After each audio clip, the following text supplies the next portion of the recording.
Beast Stalker, Giant Stalker, Dragon Stalker, Crypt Stalker, Demon Stalker, Rift Stalker, Grom Stalker, Crypt Stalker, Scourge Stalker, Wind Runner, I'm a pony, elite skill hunter. A death dealer, a life stealer, that's just the cost of being awesome sauce. Welcome to episode 209 of the Hunting Party Podcast. I am Darkbrew from thebrewhall.com and the Brew Hall on Twitter. I'm Delirium from Thrill of the Wild, the Warcraft Hunters Union, and at Delirium Hunts on Twitter. I'm Bendak from Eyes of the Beast, WoW Insider, and Bendak WoW on Twitter. And I'm Artemishowl from Warcraft's Hunter Union and Artemishowl on Twitter. Today is Sunday, January 18th, 2015, and we are broadcasting live on Twitch TV. You can participate in the live chat room where our lovely moderator, Ali Sonder, is there to take your questions. And we have a great show lined up for you today, and we're a little bit of a late start, but Artemishowl is back. Welcome back, Artemis. Hi. And RogerBrown from Method, everyone's favorite hunter, is here joining us this week. And welcome, Roger. Yeah, thanks. I wouldn't go so far to say favorite of everyone, but it's great to be back in the show. I always have a blast when I'm here, so yeah. Well, we do too. We're very glad to have you on once again. I'm sorry if I sound a bit weird. I'm a bit sick still. Been having a rough week, but hopefully I'll be done with it soon. Yeah, I'm recovering from a cold too. Yeah. Whatever, something's going around all over the world, I guess. But hey, you sound fine, and so we've got a lot of great stuff. Both you and Artemis were participated in the Race to World First for Highmaul, so we'll talk about that. We've got some hot fixes that went live to the live game for hunters, and of course, patch 6.1 is on the PTR, and we've got hunter changes. So lots to talk about here, but.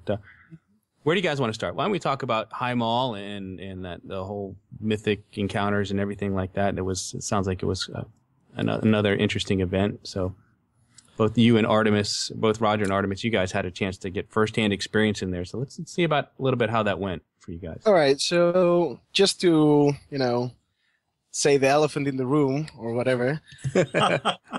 Okay. I was super excited for Highmaul.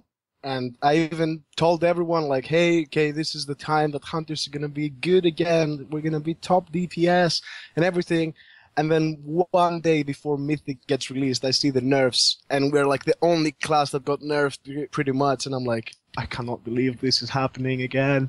I'm going to have to scroll down to see myself on the damage meter. No. But yeah, I mean... Regardless of that, I really enjoyed the Highmaul as a raid. I liked the bosses. Yeah, pretty much all of them I think were really nicely made in terms of mechanics. I don't know if you want to go on for every boss or you want to talk about the race in general. Yeah, so you mentioned that nerf to marks right there at the beginning. Did you do all of your progression still as marks, or did you switch over to SV or BM for any fights? Well, I'm pretty sure most of the people played marksmanship for all the bosses except Tectus, where you pretty much have to go Beast Mastery, or had to go Beast Mastery back in the day, when it was the first kill for the Beast Cleave, the AoE for the last phase, if you can call it a phase. So, but yeah. Overall, marksmanship was what I played for the rest of the bosses. Oh, is that true for you, Artemis, too? Is that pretty much how it played out for you as well? Marksmanship? Yeah. It was basically marksmanship, basically all the way except for Tectus, and switching the BM for that fight was kind of a nice little break. Because we didn't really do Tectus second. We kind of jumped a couple bosses here and there and then went back to Tectus, but I don't know. Beast cleaving. It's pretty fun there. I did actually... Oh, sorry. You want to say something? No. Okay. So I did actually try out Beast Mastery for Margok because we were thinking, hey, maybe we want more AoE DPS on the small arcane remnants. Yeah, the ads that spawn after you kill the big ad. But in the end, it didn't seem worth it. It's better to have other classes that are more effective on them. And yeah, ended up playing marksmanship in the end. Yeah.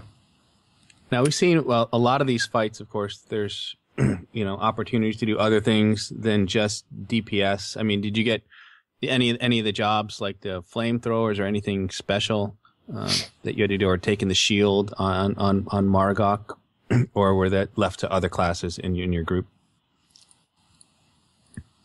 You want to go first, Artemis? Yeah. So special roles definitely had a lot of hunter moments to shine in this tier, especially. Brackenspore, flamethrower duty, all day, every day, and it was really fun lining up cooldowns with the flamethrower. So basically, you would like wait for a giant patch to kind of go out, wait for your I would wait for rapid fire and my lucky double-sided coin to line up. Go in, get a decent amount of stacks. I know they buffed it after we killed it, but still did pretty nice when it came to having all the cooldowns lined up and being able to just turret for a couple seconds. Just had to be careful about not dying to the infecting spores and other things that the fight like to throw out at you, but it was pretty easy. Yeah, actually. Oh. No, I just want to say for Brackenspore that it was actually one of the most fun fights for me personally, having the flamethrower, because I got to use the talent post haste, which I always like when I actually find a use for another talent than normal. So I used post haste to actually clear as much as possible of the green moss before the flamethrower went to 100 energy. And yeah, actually at the time of our first kill, I did not know that if you feign death, you actually reset your stacks of infesting spores. So you actually cannot die if you time it properly, even if you get 0 healing. But I didn't know that at that time, and I might have died once or twice to it. Yeah. Hey, it happened. Yep. Now, with a fight like Brackenspore, what are some of the differences between, say, with Mythic? What did they add for Mythic versus what you see in Heroic and Normal that you had to deal with? Tidal waves and blowing up mushroom. Yeah, it's basically lava waves, only they're green this time. Mm-hmm. So you have to just look out for them and dodge them. The annoying part was that sometimes you can't see them from the beginning. I don't know why, that maybe my settings are low, but sometimes you can't see them as they are coming up. So you have to react a bit faster than you need to. I don't know. And yeah, there's a lot more of the green stuff on the ground, so you need to clean up way faster. And yeah, other than that, it's just everything is a bit harder. More damage. The ad casts the DK faster, so you need to interrupt him faster. Mm-hmm. It's just, yeah, there are more spore shooters. It's just a control fight. You just need more control. That's about it. And to not stand, just avoid, the general mechanics. Like the exploding mushrooms, you either get the tidal waves or the mushrooms. I think it's random. Yeah, so. Random, yeah. Yeah, because you can get like tidal waves 3 times in a row and whatnot. So, I mean, it's pretty easy to avoid. If your group is trying to stack somewhere and there's a tidal wave in the middle, you can make use of Aspect of the Fox and help your team move to an opening spot while keeping healing up and damage up as well. And like I said, the exploding mushrooms, they're pretty easy to just dodge. They have a very small window of explosion. So if you're not standing on top of one, you're pretty much safe. Let me ask about Aspect of the Fox then, and I guess, Roger, maybe we'll start with you. I mean, so has your guild and your raid taking advantage of that? I mean, I don't know how many hunters you're running with, but are you coordinating that? Are there specific call-outs for it, or have people not yet adjusted to that ability, being a raid cooldown yet? I would say it depends on the boss. So, for example, on Brackenspore, it won't be something 100% coordinated, because generally you want to use it when there's a lot of raid movement, which means that it's usually when one of the waves, the green waves, is going to hit where the whole raid is standing, possibly in a green mushroom. So, all the raid is gathered up. Sorry. And the wave is coming, so the whole raid needs to move. And at that point, usually we just have a general rotation that I will cast the first fox. So I will say, using aspect, and everyone knows if they're tracking it or not, and they can, move a bit. So that's kind of like getting the feel of the moment and using it there. And sometimes the casters will ask for it, yeah? If we are not thinking about it at that point, they will say, aspect. So, yeah, that's for that boss. But on most of the bosses, I would say we have pretty much established when we're using them. So, for example, you have the twin ogrons. And in Mythic, when Hermes, no, what's his name? Can I say the white guy, or is it racist? I don't know. No, which guy? Famous? Racist. Femos, yeah. Famous, sorry. When he casts Whirlwind, yeah, he actually pulls everyone towards him. Mm-hmm. And so we always use an aspect of a fox there. I know that will use the first one there, okay? And it's the same for the later ones. And also, for example, on the Butcher, because of our tactic, at the start there's a little bit of movement, so I always will cast an aspect of a fox at the very start of the fight, just to let those casters squeeze in one or two casts more, or when we get knockbacked. So yeah, I think at least my guild has adjusted to it, and we use them. The good thing is to try to be consistent with them, so that the players can mentally have a note in their head that, now is when I'll get the aspect, so I will know to cast, and it's not a surprise for me, and then, it's a waste, because I didn't even realize it was up. Now, do you have everyone in your raid set up like a weak aura or something like that to track it? Because it's kind of hard to tell when it's actually going off. Yeah. Yeah. Wait, isn't there a giant golden fox on everybody's head? Well, you can also have a big old weak aura just in the middle of your screen that ticks down as it's going, too, so. Yeah, I generally. just need to share that around.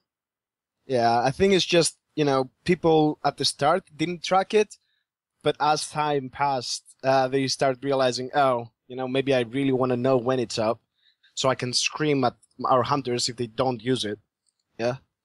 So, I think by now all the casters have it.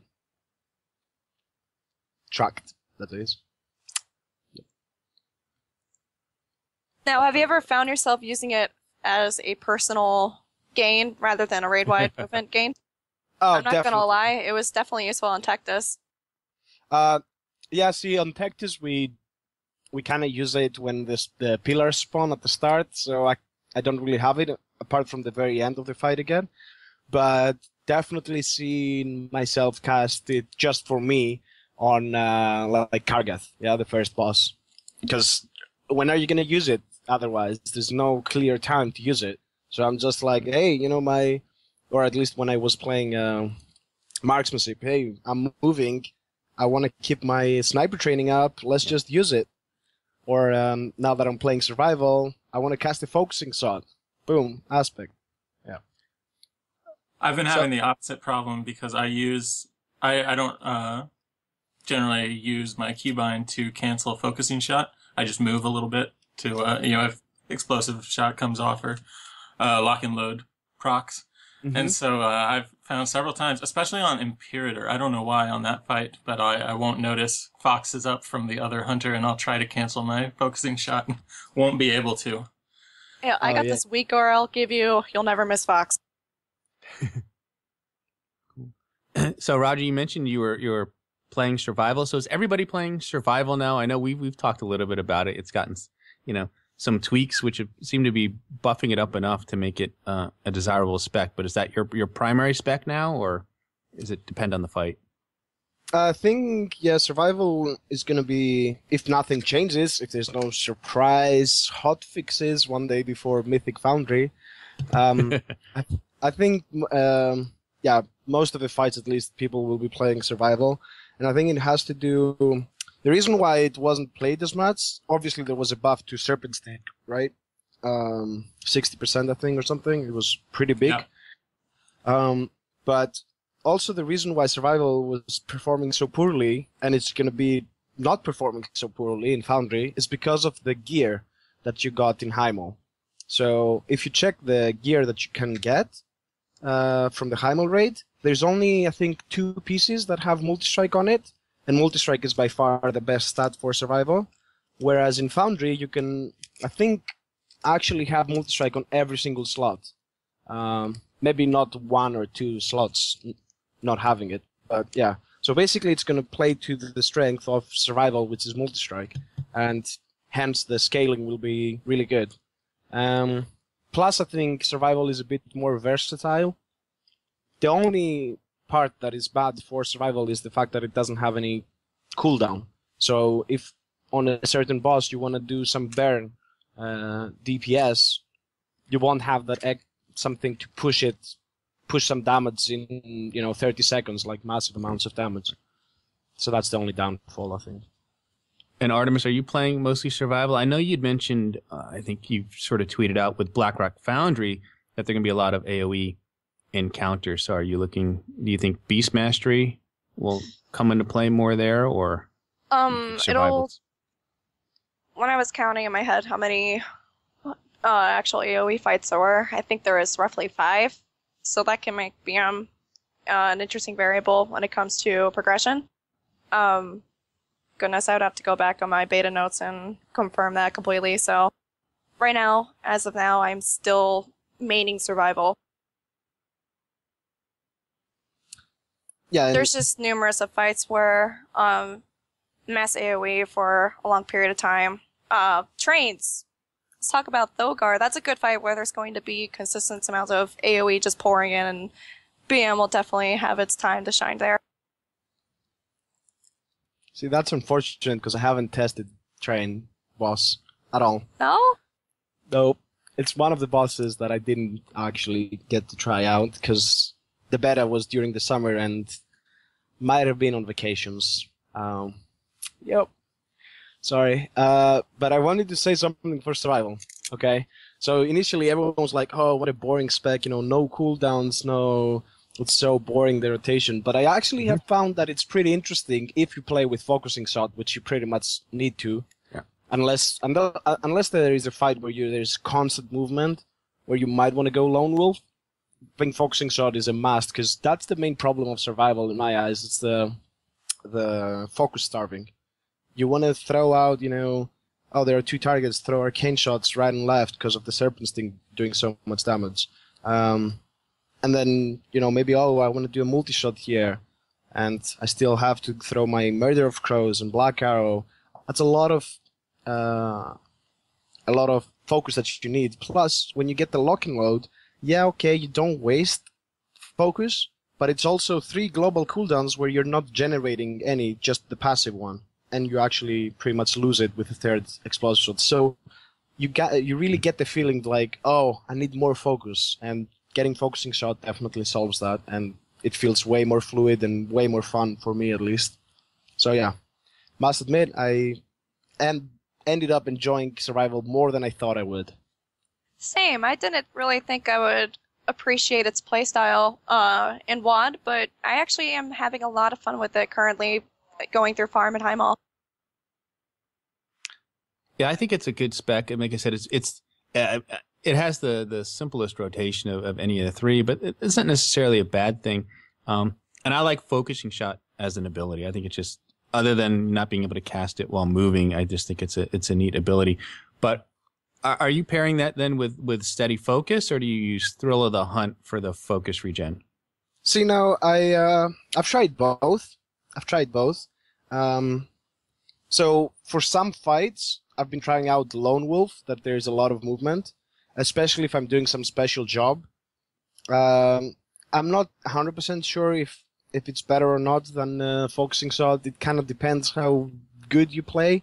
And yeah, as I said, if you're doing a special job like on Margok, dealing with a debuff, moving all the time, like I do, it kind of feels like you're hurting yourself by taking focusing shot because you can't really cast it as often as you wanna. And therefore, I go there with Lone Wolf and Thrill of the Hunt, because there's no way I'm getting steady focus and having to do 2 Cobra shots back to back all the time. That's really not happening. But to go back to your initial question, when I'm using focusing shot, I usually do get steady focus. but I've seen results that Thrill of the Hunt is also pretty much the same in terms of DPS. So I'm not sure if someone has simmed it with after the latest changes. I think they're really close, both of the talents, but I do prefer Steady Focus personally. Well, I guess I'll defer to Bendak and Delirium. Have either of you guys have looked at some of this stuff? I mean, what have you seemed to find? Yeah, in theory, Steady Focus is definitely ahead if you're taking Focusing Shot. It was something like 0.5% in my gear, which isn't all mythic at the moment. And so I would assume that gap is growing even more once you're at 585 or a little over 585. But yeah, it's kind of I think we did a post. I don't know if it was on the Warcraft Hunters Union or one of the bloggers, but it's kind of neat that switching one talent means you have to switch a couple others. You definitely want Thrill of the Hunt with Lone Wolf, and not just because the Cobra shots make Steady Focus harder to do, but also just the arcane shots are more powerful and just that much more meaningful to get out more of them. I still do enjoy Thrill of the Hunt a lot with Focusing Shot, even though its sim is a bit lower. In some fights, it's just easy to be able to ignore, and spam out several arcanes in a row without having to think about it if you have to switch targets a lot and trying to dot them up. Mm-hmm. Yeah, it's nice to have the choice. Yeah, I've said it, I don't know, I think I've said it in the previous time I was on this podcast, but I'm not sure. But I've been saying it always, I would like to have the option of having both Lone Wolf and Focusing Shot. I don't know if you guys are with me, but yeah, that would be the ideal scenario for me. I hate that I have to settle having a pet if I want to play actually with Focusing Shot. That's, yeah. That's, really bugs me. And that's an interesting thought, because I remember at BlizzCon we talked briefly about what your idea of how the talents model should be, and I really think it's an interesting thought that you should express real quick, if you don't mind. Yeah, so basically I've had this idea for a long time, I think since the beta, where I think it fits, how do you say it, thematically? I don't know if that's a word. Alright, so I think it fits thematically better to have Lone Wolf in the tier together with the other pet talents, so Matter of Crows and Stampede. And basically, Lone Wolf should be replacing Blink Strikes, in my eyes. Obviously, if you're Beast Mastery, you get the adaptation one.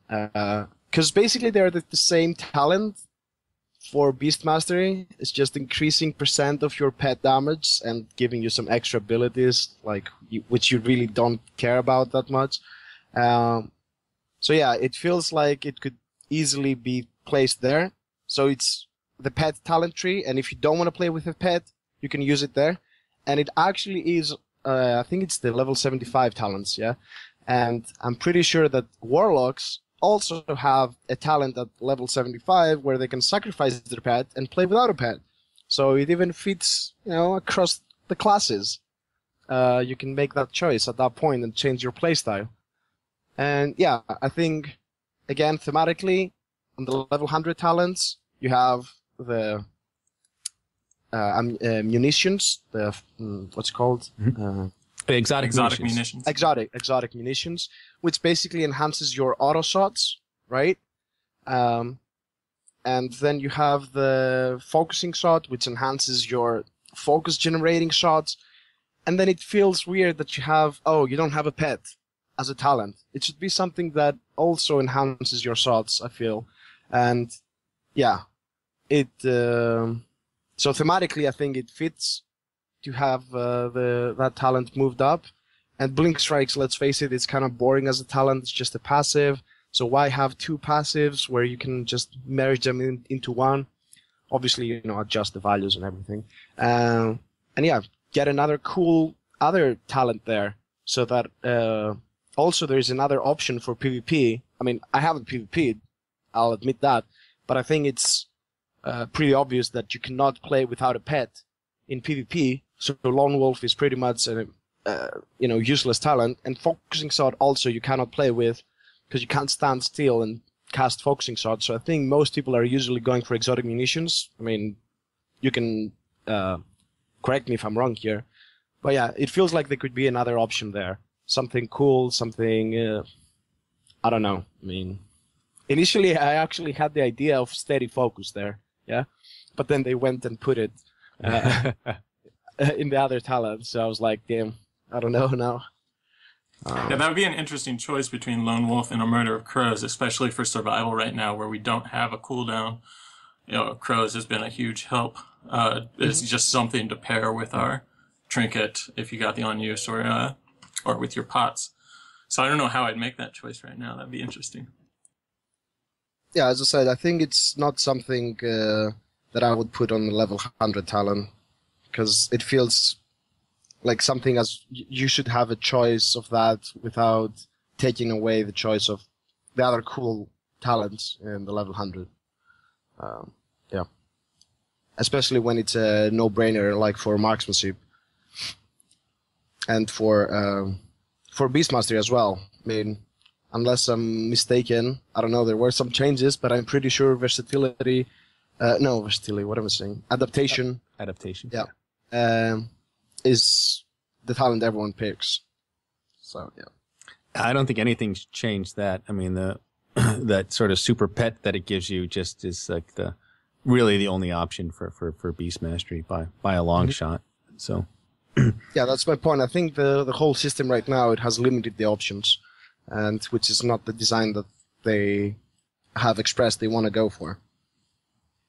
Yeah, I think of the three specs, I think survival probably works best with the talents in that you can there's more options that you feel that at least I feel like are available to kind of mix and match talents and customize things, which is ultimately I think what they wanted. But you know, the fact that they give us these DPS enhancing talents just almost makes it impossible to not find the best option for a given spec, no matter what they do.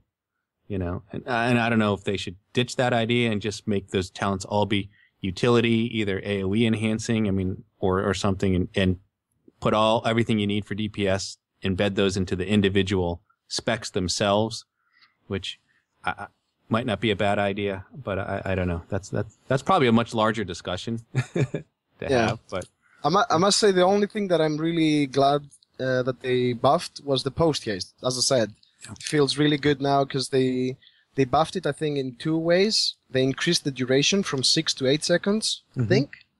And also they made it to start, like the proc of the speed buff starts when you land from the disengage and not when you cast it. So you basically gain another extra 1 to 2 seconds, which in the past you didn't because you were flying while having the speed buff, which is useless. So, yeah, I think that was a nice buff. And as we saw, at least in Brackenspore, I used it, and I think it probably will find some more uses if you don't need deterrences so often.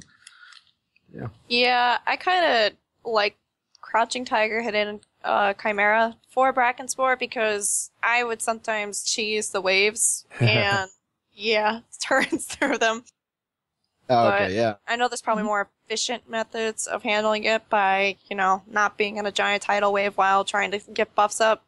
But, I don't know. I think in farm it's okay doing either option. Oh, yeah, definitely. I just like, as I said, I think it gives you an option, which is... Yeah, which is different for that tier. Mm-hmm. So, let's see. One of the things, and I saw someone put a note here, just switching gears a little bit, about the black market auction house, Roger. And you had sort of talked about, had some concerns about that. Why don't we talk about that a little bit and what you've experienced being in the type of guild that you're in? Well, guys, I mean... Let's be honest, I think everyone that, at least the top guilds, everyone has gone bankrupt in this expansion. I think I've spent, I don't even know. I would say personal gold now, right? Like personal gold, no help from the guild bank. I've spent at least 500,000, probably close to 600, 700,000 gold, which is, in my eyes, it's ridiculous. And yeah, I mean, the black market auction house specifically, I personally went and bid on some wrists, which is okay, like not the biggest upgrade ever for me because I already had 685, but they were warforged, so I'm like, okay, let's get them, and I ended up paying 500,000 gold for them. Of course, we have a system to, like the guild bank helps with the black market auction house purchases, but yeah, in the end. I ended up, it almost felt like I was doing extra hours to make up that gold to pay back, the people that lended me some gold there. And to sum it up, I think the black market auction house should not have items that are non-obtainable at the same time. So, for example, I think a system similar to the missions that your followers go on would be the best. So if there is a raid and you can actually go in and get those items in that difficulty, sure, put them on the auction house. I don't care.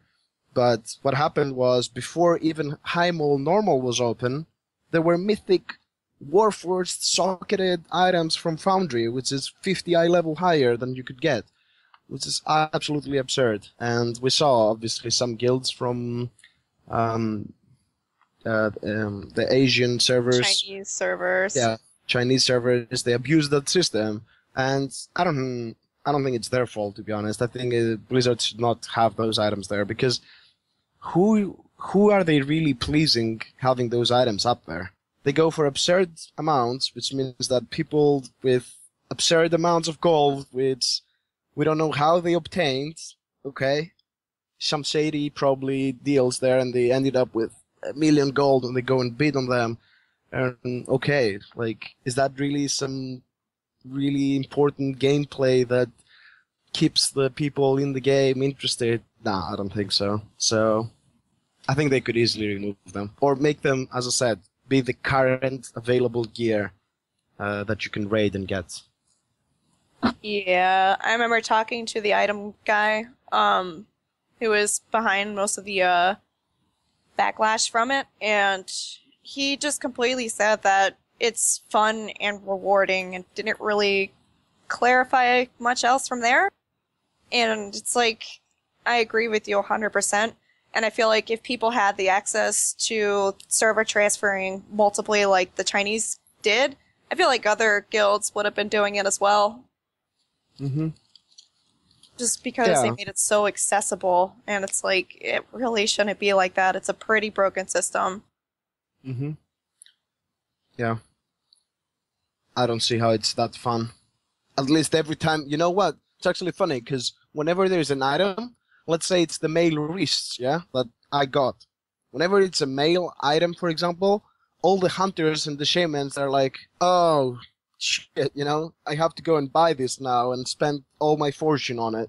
So it's not even fun, it's like the opposite, because you feel obligated to go and bid on it. At least from the top guilds, of course, yeah. Like, I don't know. Well, so somebody can... Oh, go ahead. Somebody can clarify this, but I thought I saw a post, WoW Progress was not going to include in the next tier anybody who's been server transferring to for purchases. Anybody see that post? Yep. So what can you clarify? What are they doing? They're basically going to monitor guilds. I'm assuming more so top tier guilds who are taking really big advantage of the system, and they're going to exclude them from the race if they are caught moving their tunes around constantly just to get copious amounts of I guess Foundry gear, because I don't think they're going to have next tier gear out yet. Is this happening for Foundry or for the next tier? It's for Foundry. Okay. Yeah, they're not removing anyone for Highmaul who did it, but they're going to use it for Foundry. That's what I got, at least, yeah. I think that's a pretty fair solution. You can't blame anybody for taking getting any ahead that they can. But in the future, that's not a fun race, so. But I mean, That's just WoW Progress, and I'm pretty sure those guys won't care if they're like pushing Blackrock Foundry 20 item levels higher than the next guild, and I don't know. World third, guys. The amount of just watching their kill video from Margok, just how quick they did it, and the week that they did do it, just because each player had like 3 pieces of gear that isn't even obtainable from the next hero raid yet. It's unreal. Yeah, that does seem very imbalanced, and I know Blizzard doesn't really do anything official with sort of these world firsts in the raid, but it is a thing. And it's an important thing in the community, whether you participate in it or watch it. It's just something that the community does pay attention to. I mean, and Blizzard certainly cares enough to bring, like certainly Roger, they brought your guild up to BlizzCon and had you guys go head to head with some of the Highmaul bosses and do a little bit of a race there. So you would think they would be cognizant of these things that could cause this potential imbalance and not allow it to exist in the game. Right, Like but that. I think as I said, from my perspective, yes, okay. I'm glad that WoW Progress is doing that because that's what the community sees. But for me personally, I think the way that Blizzard could limit this is, as I said, just limit what gear is available on the black market auction house. Because yes, it's fun, but isn't it fun also after the now have the mythic Highmaul gear? It will be fun for someone to buy that too.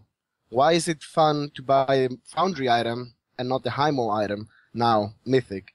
So I think it's a simple solution to everyone's problem because, okay, if they want to go to different servers and buy the items that I can obtain by doing the same raid, so even in the first week, the normal/heroic week, they want to go and get some extra gear. Yes, okay, it's not really going to be that impactful if it's the same eye level as I have. And also, must say that you need to keep in mind they're only the worst items available there, right? So it's the wrists, the necks, the rings, and the boots, belts. I don't know. It's like the least amount of stat items, right? So you won't see a chest there or a helm or a pants, which have way bigger amount of stats. So it's not really that impactful, and if it's the same gear as you can obtain through raiding at that given time, then I'm fine with it, even if they go and spend their... What do they have there? Yens? I don't know. Go spend their money and transfer across. Yeah, and that makes perfect sense. And then sort of keeping with the idea of this balance. So how did you guys find the 20-man mythic? I mean, it seemed like that was a good change to kind of keep the numbers, for mythic at a consistent amount across the board, and 20 seemed like a good amount.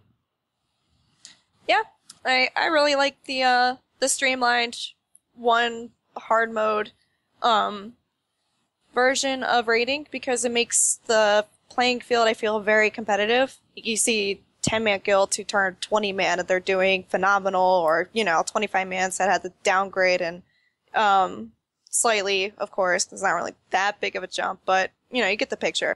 And I really like the streamlined competition. It's nice. Yeah, I agree totally on the streamlining of the competition. Everyone competing for on the same difficulty, basically, of the bosses. I must admit, though, it was kind of weird, let's say, for our guild specifically. When you're used to playing 25-man for so long, then suddenly, basically, you have to cut down on the roster. That caused some issues. But yeah, I mean, eventually I think it's for the best, and it's a good change. Just, a little bit of adjustment needed. And, yeah. I think it's good. I was excited when they announced it, so I'm still all for it. Yeah, there is nothing not fun about Mythic, in my opinion. I don't know. Everything seemed to be pretty rad this tier. I think it helped also with balancing the fights a bit. They seemed pretty well tuned overall. So when they can focus on one difficulty, instead of thinking, but this mechanic, can it be handled by 10-man? And then it ends up being very easy or very hard for 10-man or vice versa. So it made them, I think, way easier to tune the process properly. You kind of lose that gated whiningness from each side to like, oh, 25 man's harder, or no, 10 man's harder. It's like, no, it's 20 man now. All of y'all get to deal with it. Yeah, I miss those comments sometimes. It was really... Some of them are funny. I don't know. When it was 50% of the comments about this, now it feels awkward. There's not any of them. What? What are we going to complain about now? We need to find something new, guys. Yeah. Well, you do get the unfortunate 10-man guilds that are still stuck in MOP who are like, we can't recruit up for Mythic. I see some of those, but not as apparent. So this isn't exactly a Hunter question, but I'm curious, Roger, as a raid leader, what did you guys use as a rubric, or how did you decide how to go down to 20? Was this mostly just by the numbers, or did you have you said there was kind of a little drama. How did you guys make those decisions? So it was a bit hard because it's really hard to judge someone when the content is so easy. So, Siege of Orgrimmar, we had it in farm for a whole year, over a year. So it's really hard at the end of it to make, be certain which player is the best by judging from this, from the current things. So it was, there was a lot of talking and thought process behind it. And, maybe it wasn't the perfect, but the perfect choices, let's say, made. But I think at least after Highmaul, it was clear, or at least clearer for us, how we want to move forward and adjust for Foundry in terms of the roster. I mean, how much turnover do you get in your guild, Roger? I mean, is it? I would imagine it's pretty stable, or do you have a lot of people just sort of coming and going? No, it's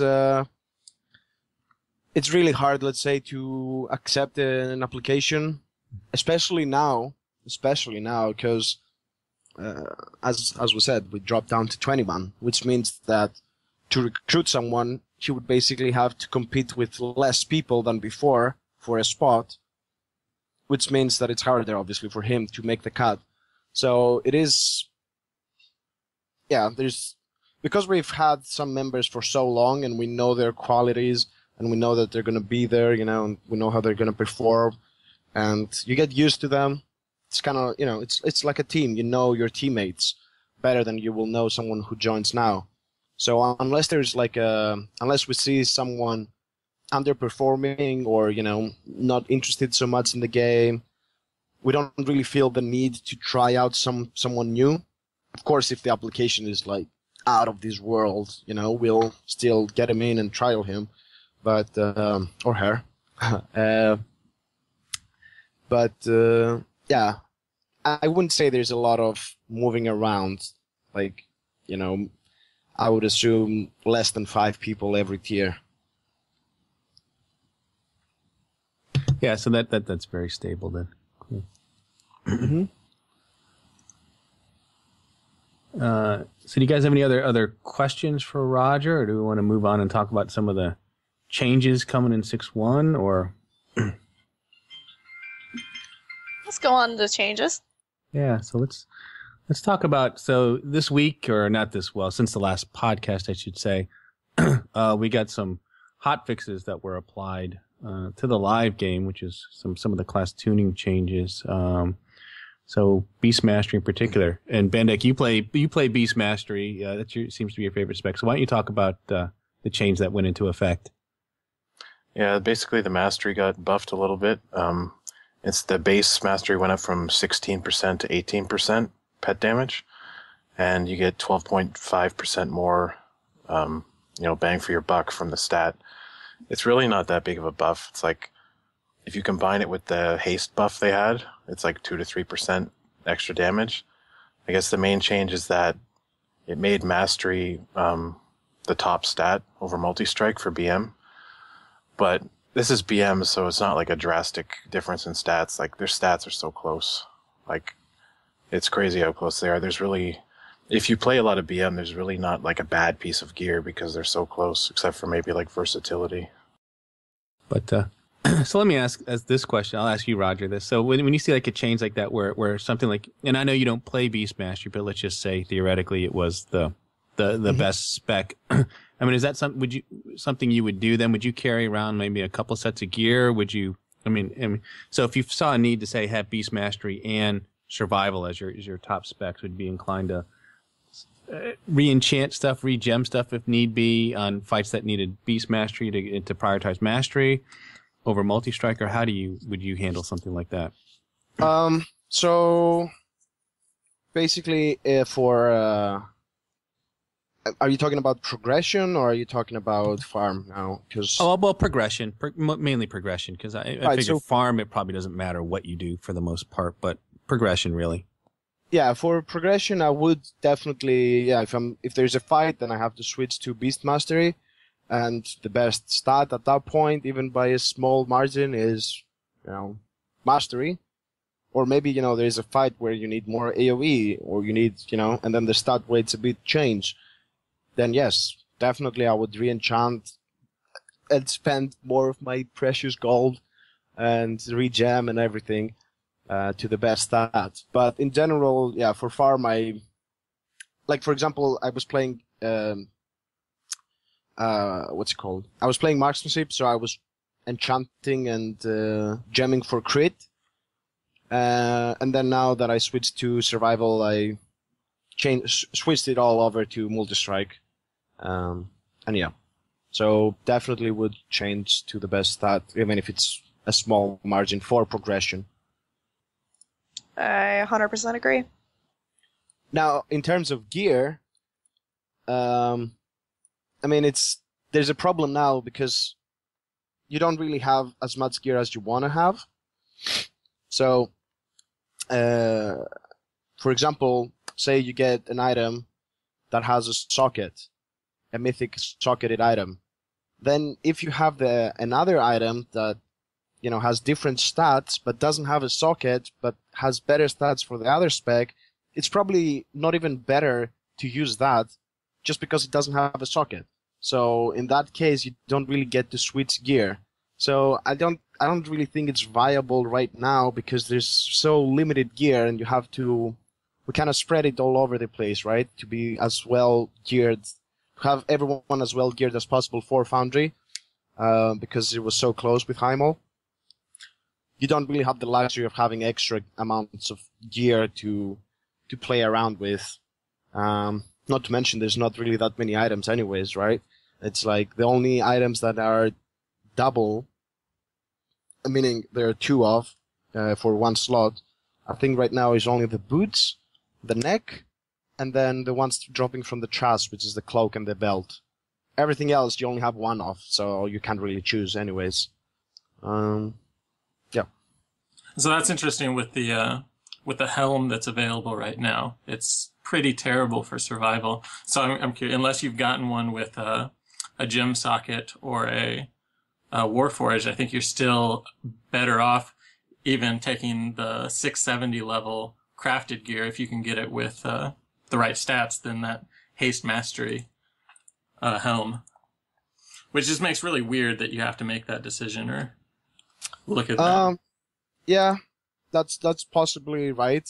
The only reason why I haven't really looked into it, although yeah, you're right, the helm is terrible for survival, is because like 99% I will end up getting a tier from Foundry to get the tier bonuses. So I don't really think about it too much. I'm just expecting to get the tier set, which is obviously going to be better, and use that instead.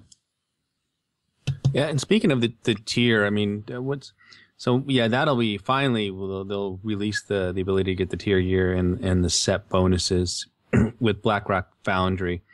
I mean, what's the impact going to be on these specs? Does it change anything? What you might want to prefer? I mean, the bonuses seem pretty even overall as far as the specs are concerned in terms of the benefit to each one. I was linked a Google Doc actually with the gains that each spec gets from the 2-piece and the 4-piece and all of that.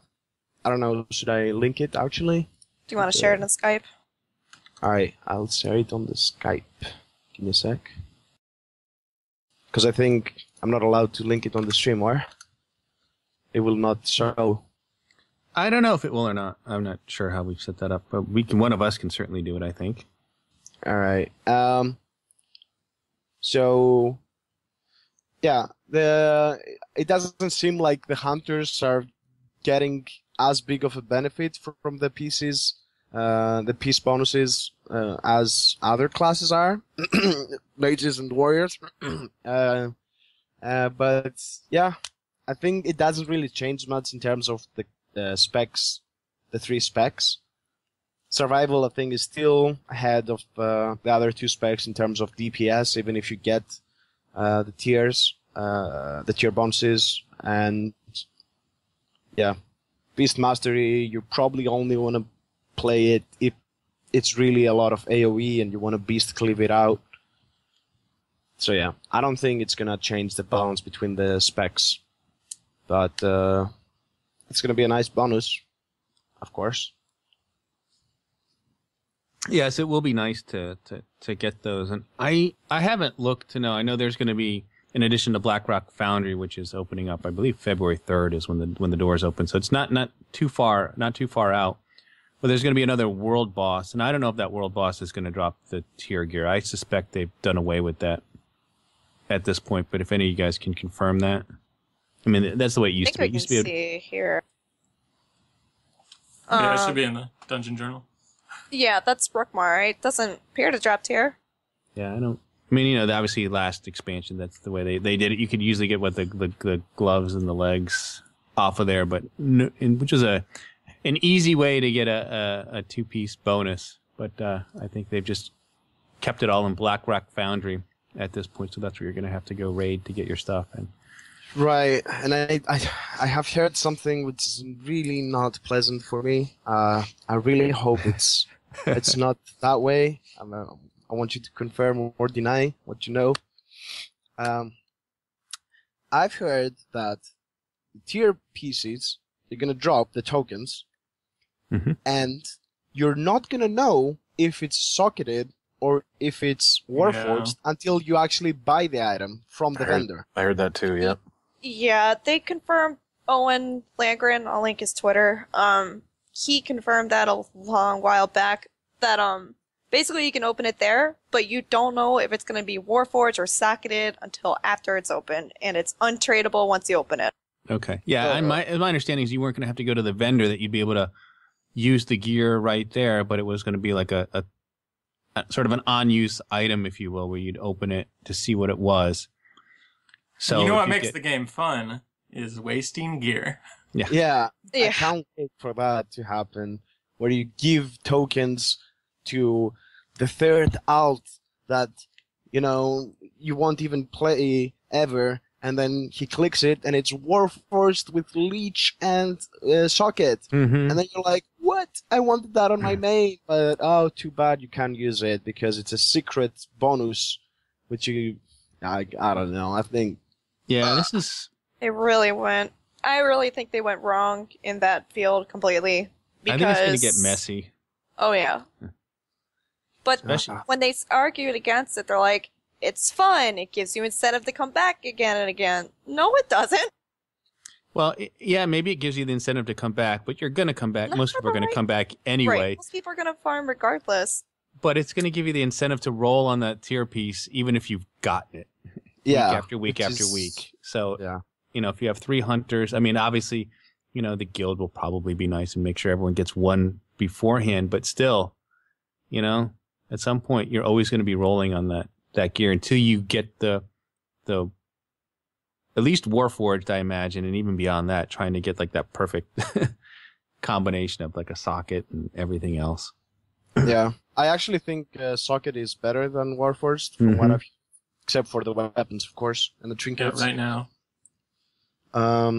But yeah, on that argument, I've heard it a million times that, it's an incentive to come back. I've always found it more fun. Okay, I got my gear with my hunter. Now I go and play my alt and have fun with different character.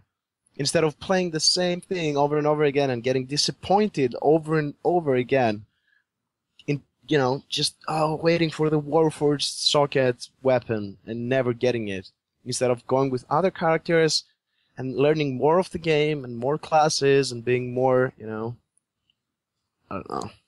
Yeah, and I mean, and looking at that from your perspective too, I mean, keep in mind, I mean, well, if you're not doing this high-end progression stuff, yeah, maybe you reach a point where you're satisfied with the gear set that your main character has. But with you guys, every little, where you're trying to squeeze every little stat, every ounce of DPS and everything, you might want to keep going and going on your mains, looking ahead to the next tier that's coming out, so you're as geared as possible when all that starts, I suppose.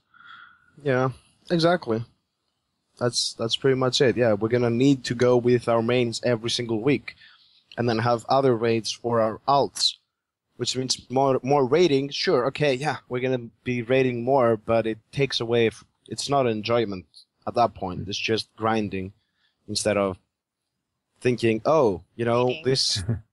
this class, I didn't know it's so fun to heal. I don't know. I think it's way better to. I would rather see more incentives to have alts in the game, instead of having more incentives to do the exact same thing with your main over and over again, right? For minor differences. Yeah. Well, it's not far. We'll see how it goes in a couple weeks when Blackrock opens. There are some other changes now we're looking at too, and of course I think Blackrock Foundry will clearly be out before 6.1 hits, but we had some trap changes coming our way for survival and in the nerf direction. Does someone want to cover those? Well, I'll cover briefly. So basically, Trap Mastery got axed slightly, and they completely changed the perk for survival for traps. Crap, what is it called? Trap Mastery? Enhanced traps. Enhanced traps, that's the one I'm looking for. So the cooldown reductions for all the traps got changed again. Because right now, as most people know, survival has been a thorn aside for a lot of people in especially PvP environments, where the 12-second traps are just, a little too much control, I believe, on the board. So I think they changed them back to either 24 seconds or 30-second CDs again, just for the ice traps. And then Explosive Trap got a 20-second cooldown. Actually, all the traps are 20 seconds now for survival. All of them are? Yeah. Okay. But still, it went up from 12 seconds to 20 seconds. Yeah, I think they... Wait, for survival, yeah, they're 20 seconds. Yeah. Yeah. Right now, Yeah, in-game live, they're 12. So in PTR, they're going to be 20 seconds. Yeah, I think what happened was there was a perk which made your trap have 6 seconds less cooldown. So from 30 seconds, it went to 24. And then there was another perk which reduced it by 50%, so it went down to 12. But now that perk, instead of 50%, it's 33%, and I think they removed the 6-second part completely. So from 30 seconds, if you remove 33%, now it's 20 seconds. I think that was how they changed it. And actually something that I don't know how many people do this, but you actually do use Explosive Trap a lot as survival. Even for single target DPS, you should. I don't know if that's a proper word, but it's good if you use it, because basically it's a free, no focus cost GCD, and at least from the simcrafts I've seen, it's better to use it than not. Yeah, and so this will actually be interesting. It wasn't a huge buff to use it over Arcane Shot, but it was a DPS increase. And now we have it, so we have it 8 seconds less often, but it also got a 30% damage increase. So I'm not sure if that's gonna, for PvE single target, if that's gonna be a nerf, or it might end up being a small buff. And for anybody concerned about Black Arrow being tied into any of the CD changes, Black Arrow still will have a 24-second cooldown. Nothing will be altered about it. Mm. Yeah, I think and I the like. that's damage buffed. Yeah. I think I like the chains for explosive trap because it did feel that you had to throw it way too often. Mm-hmm. Like every 12 seconds you throw it, and it has a 10-second duration. You almost had it all up all the time, and it did feel kind of weird throwing so many traps. Yeah. So I kind of like the chains that it's gonna be less often. Yeah. So I think I don't mind the chains. PvPers probably aren't as happy, but I don't PvP. Yeah, it's interesting its impact on PvP. I think the best hunter PvPers right now are taking BM and MM. But I think for kind of the lower tier of PvPers, like myself, more for example, it was a nice way to kind of be cheesy and it didn't require a ton of skill. I think once you get to higher ratings, there's healers know how to dispel it very quickly, or you run out of DR if you're only trapping the healer. So it's not that huge of a benefit at the top end. But I think for kind of average, low to average PvPers, it's going to be a pretty big nerf for them. Yeah, I mean, still 8 seconds more isn't too big of a deal, but I can definitely see people being a bit upset about that change. I see a comment talking about how they don't like explosive trap in their rotation, and I actually don't mind survival finally having a trap kind of being used for their DPS rotation. And that might sound weird, but I think it's okay for the spec based around traps to use a trap for damage gain.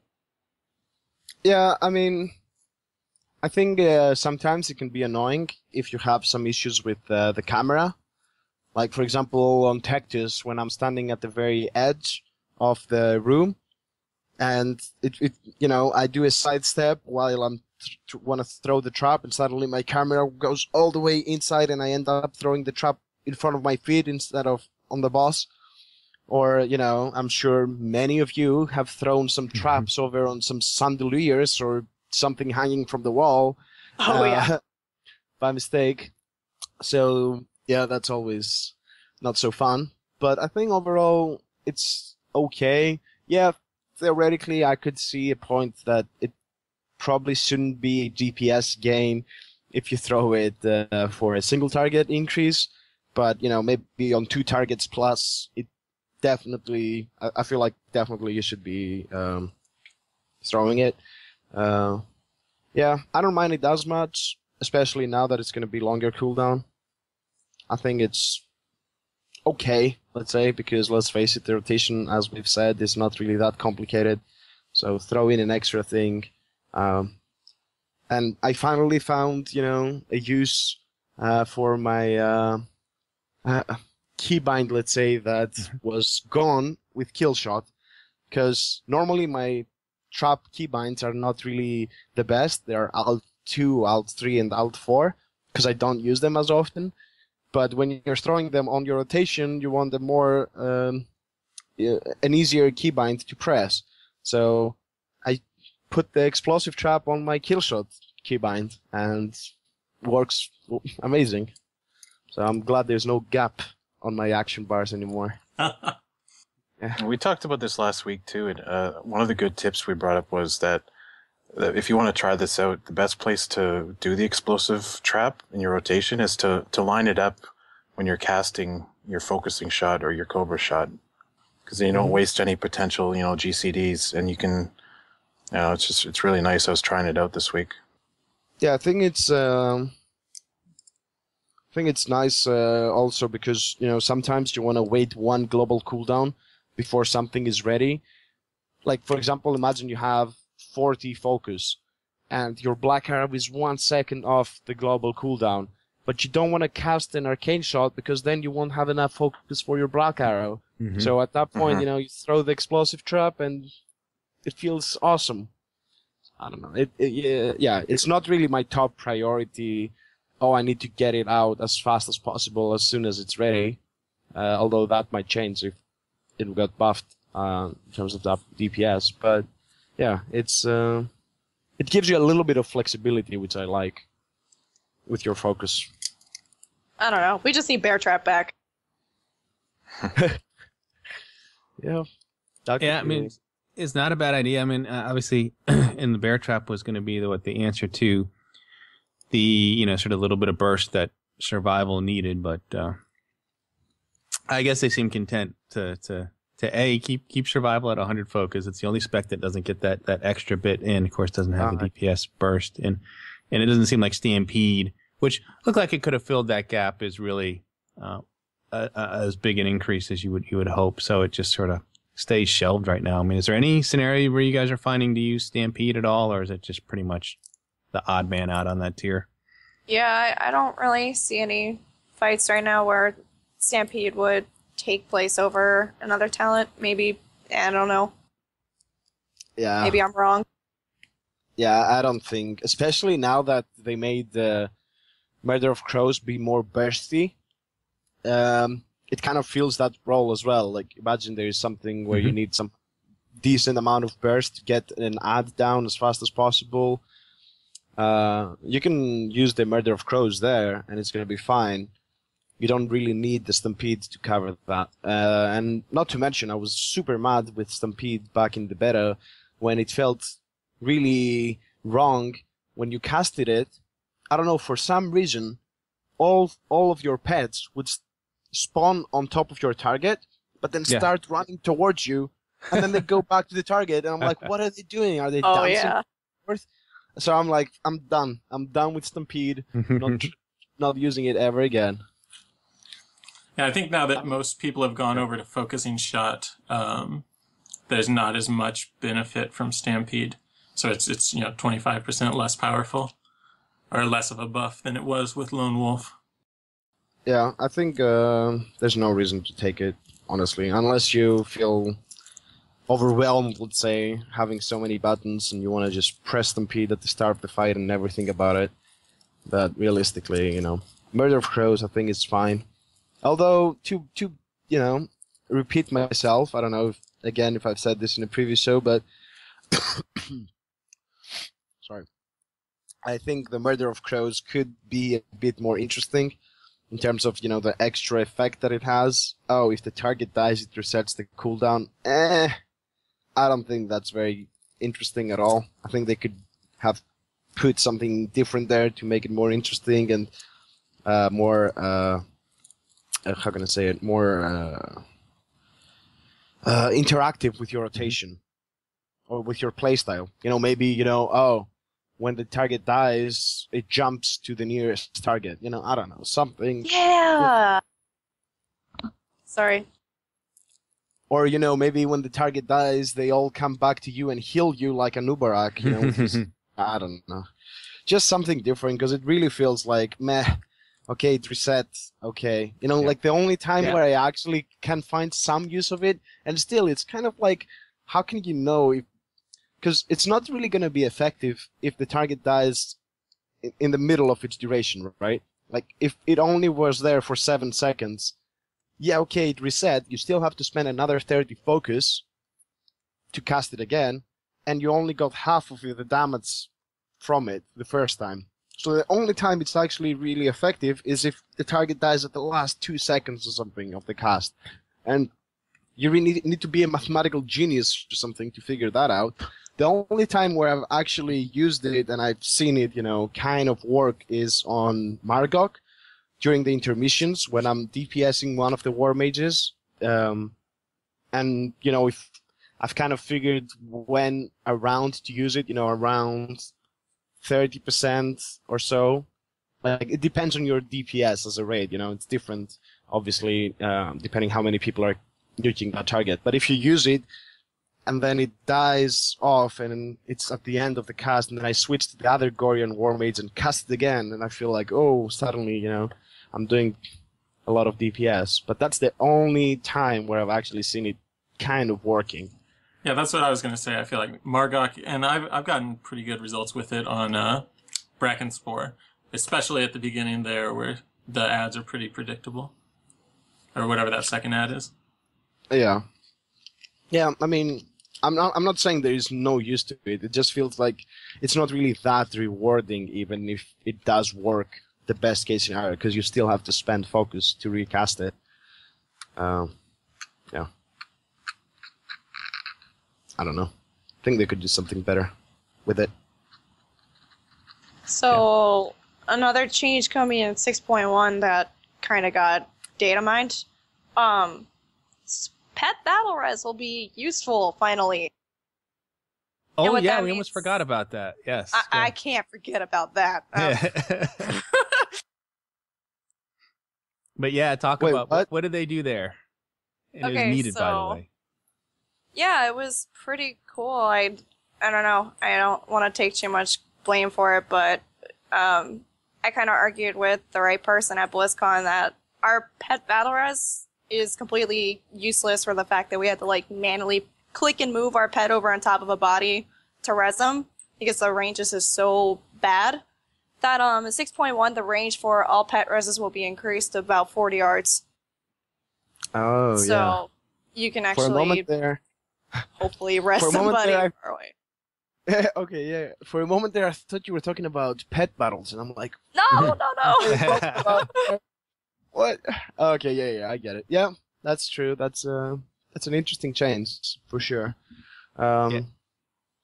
And it's one of those. It's a nice change. I mean, it doesn't come into play a lot, but I mean, this past week we for whatever reason one of the raids we were doing, we nobody had a battle res, so I had to bring that pet. I actually had to use it on someone, and it was a pain to try and hunt them down and get in the right range just to be able to bring them up. And of course, usually when someone dies like that and you need to bring them up, you don't have a lot of time to waste. You usually want them up immediately, and this'll make that just all the more easy. Yeah, hopefully they actually like listened and it's like a decent range. I mean, 40 yards is pretty big change from the 20 that it was originally. So we'll see how it works out. I think it's actually... I've actually found myself using a lot of the Master's Call as well to adjust the pet's position fast. Because, sometimes...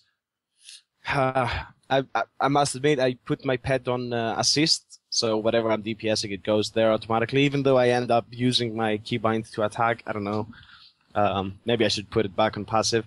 But yeah, sometimes it felt like the pet would, for some reason, go on the wrong target when I switch targets, even though I called it back. So I end up using Master's Calls a lot, and again, on the Margok, for example, I would be DPSing Margok when he's going up on the air and then switch to the War Mages, and then suddenly my pet is all the way across and it's not reaching ever.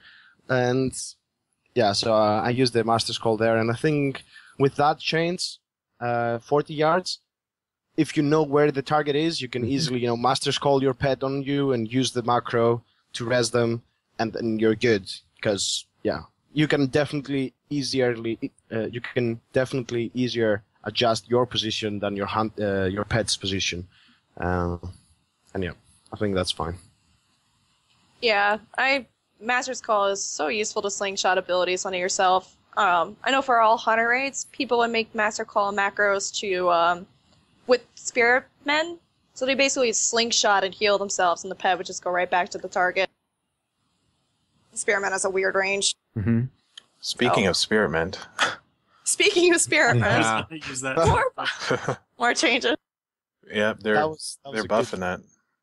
That was They're, a good transition. Yeah, they're increasing the heal value by, well, they're quadrupling it actually.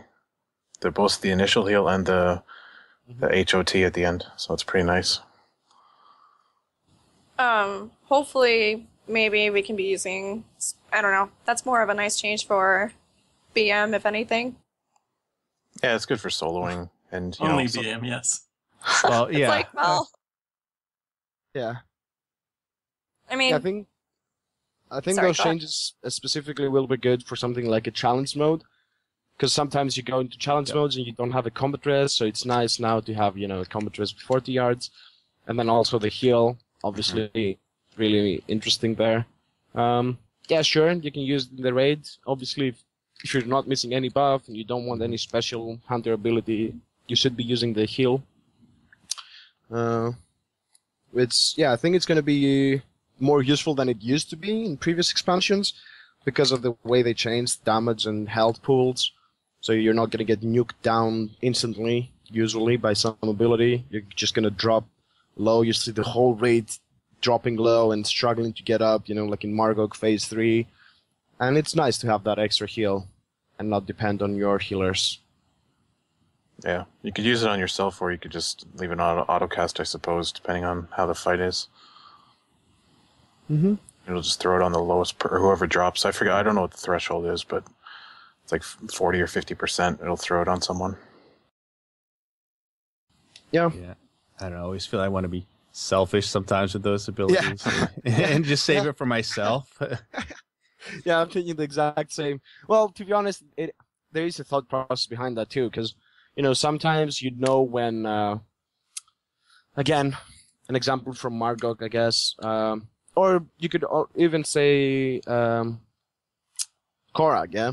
I don't know how your guilds are doing it, but now, at least in Heroic, we go there, and we don't really care about the ads exploding. We don't bother dragging them in the pools to silence them. So we will be exploding them.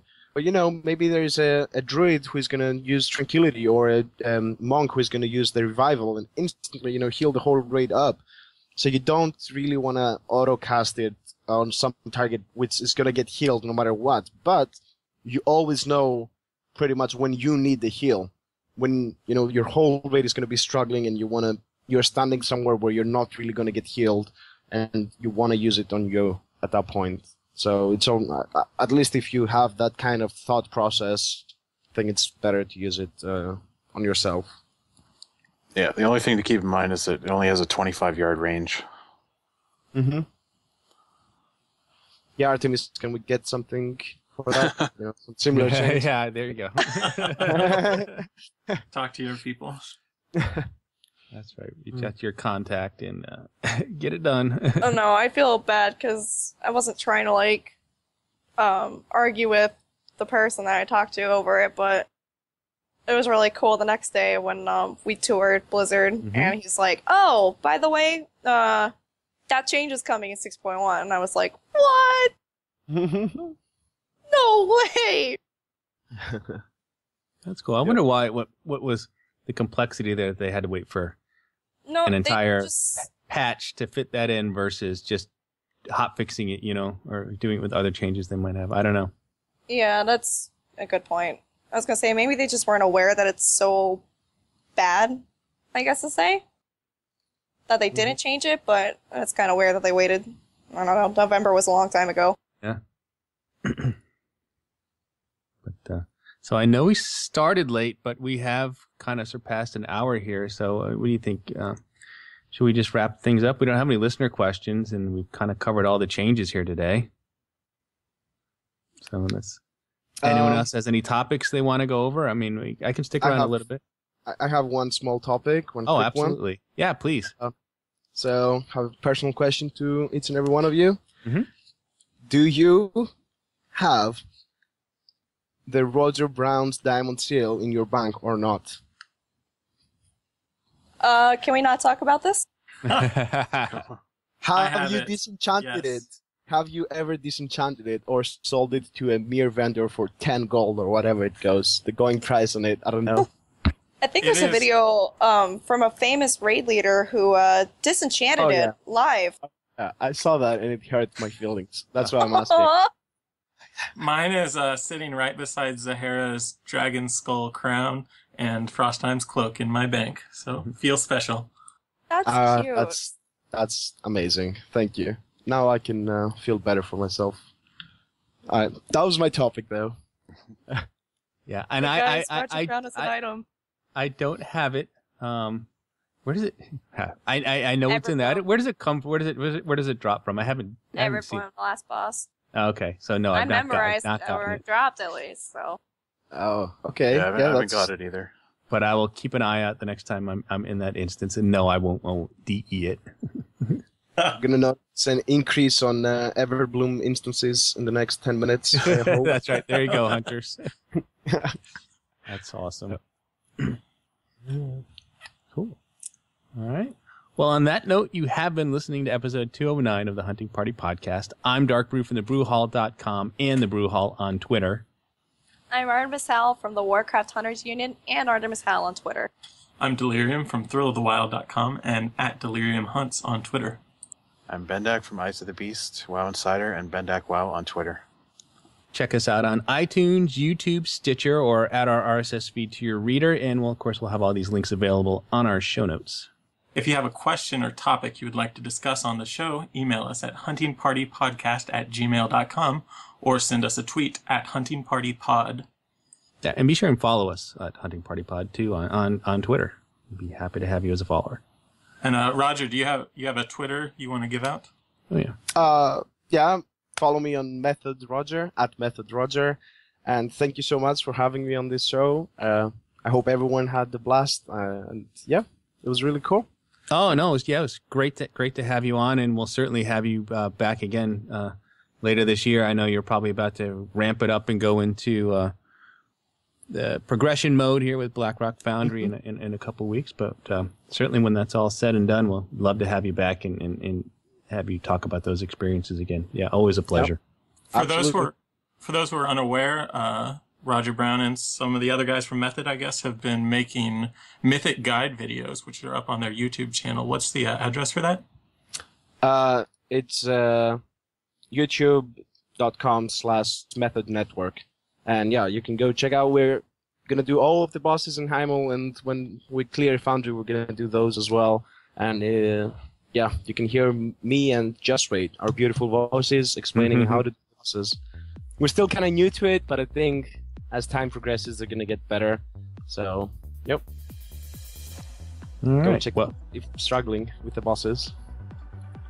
Yeah, I'll definitely give that a look because our guild certainly struggles on some of these things for sure. So that's awesome. All right. Stay thirsty, my friends. Remember to drink your Darkbrew lager. Always heed the thrill of the wild. Keep your eyes on the beast. Don't forget to pay your dues. And for the Horde. Life stealer, that's just the cost of being awesome sauce. A dues payer, a boss slayer, I rock out with my lockout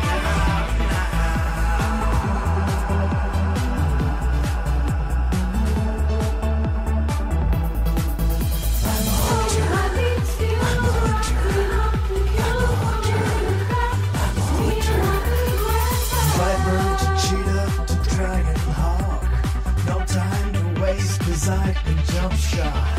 BM, MM, and SB, I can rock out any tree.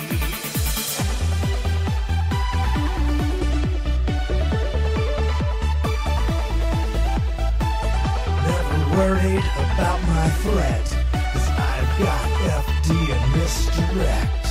Catching loose mobs in my traps. I never miss, cause I am hit capped. Cause I'm the hunter, not the marked. I'm the fighter, not the spark. I'm the kiter, not the kite. I'll top meters every fight.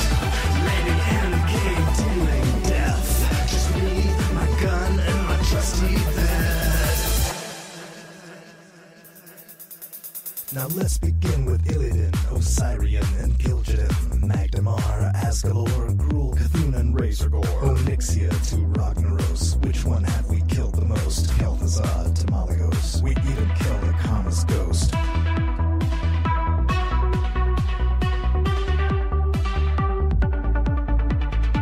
Feels like we're getting close, all that running as a ghost.